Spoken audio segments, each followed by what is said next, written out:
कहता भी है तो मुझे अजीब सा लगता है, लेकिन एक व्यवस्था है, किसी भी पार्टी की लोकतांत्रिक व्यवस्था, संवैधानिक व्यवस्था होती है, उसके लिए राष्ट्रीय अध्यक्ष का, जिला अध्यक्ष का, प्रदेश अध्यक्ष का होना जरूरी होता है। बस यही सोच करके मैं राष्ट्रीय अध्यक्ष की हैसियत भले ही हूँ, लेकिन मैं दूसरा जन्म लेकर के आप लोगों के बीच में अपने समाज को सत्ता में हिस्सेदार दिलाने के लिए आया हूँ। मैं आप लोगों से कहना चाहता हूँ, समाज के लोगों, ये विनेश ठाकुर ने अच्छा खासा अखबार चलाते हुए बहुत सारे साथियों को साथ लेकर के इस जन सेवा दल का गठन किया है, और इस जन सेवा दल का कोई अपने लिए गठन नहीं किया। जिस समाज को आज तक सत्ता में हिस्सेदारी नहीं मिली है, उन समाजों को जोड़ करके मैंने ये प्लान किया है कि जिसकी जितनी संख्या भारी होगी उसकी उतनी हिस्सेदारी होगी। साथियों, तमाम पॉलिटिकल पार्टियां बड़ा दावा करती हैं कि हम पिछड़ों के मसीहा हैं, हम पिछड़ों के मसीहा हैं, दलितों के मसीहा हैं। मैं दावे के साथ कह सकता हूँ कि वो हमारे कहीं से मसीहा नहीं है। यदि वो हमारे मसीहा होते तो ये विनेश ठाकुर आप लोगों के सामने इस बात को कहता कि अमुक पार्टी ने हमको विधायक सांसद बनाने का काम किया, उस पार्टी ने हमको विधायक सांसद बनाने का काम किया। साथियों, आज हमारे समाज में एक से राजा पैदा हुए, हम महापद्मनंद के वंशज हैं। महापद्मनंद जी पैदा हुए तो देश के चक्रवर्ती सम्राट थे, जिन्होंने न्याय प्रणाली का जन्म दिया और लोकतांत्रिक व्यवस्था को स्थापित करने का काम किया। साथियों, हमारे समाज के लोगों में योग्यता की कमी नहीं है। हमारे यहाँ कर्पूरी ठाकुर जी पैदा हुए तो देश में सबसे आज तक का रिकॉर्ड है, उनसे ईमानदार मुख्यमंत्री कोई नहीं पैदा हो सकता।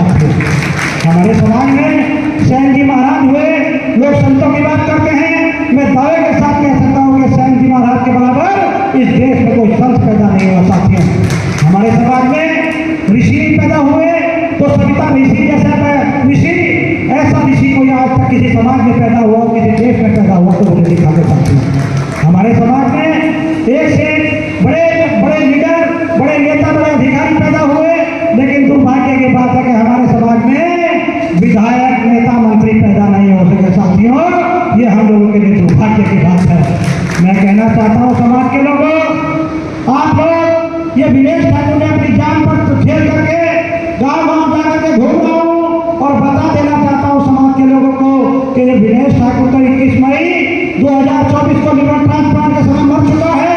आप लोग भले ही इस विनेश ठाकुर की मुखालफत करते रहे या इसका पक्ष करता रहे, लेकिन विनेश ठाकुर किसके बात से पीछे हटने वाला नहीं है। ये अपने समाज को सत्ता में हिस्सेदारी दिला करके देना चाहते हैं। तमाम पार्टियां सभा बसपा भाजपा हो या कोई पार्टी हो, वो हमारे समाज की बड़ी रक्षा करने का काम करती है। बिहार में कर्पूरी ठाकुर जी के नाम पर वोट मांगा जाता है। साथियों, बिहार में कर्पूरी ठाकुर जी के नाम पर वोट मांगा जाता है, और उत्तर प्रदेश में भी कर्पूरी ठाकुर जी की ईमानदारी के नाम पर वोट लेकर के सरकार बनाई जाती है। मैं पूछ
मेरे समाज के लोगों, ये मास्टर साहब हैं,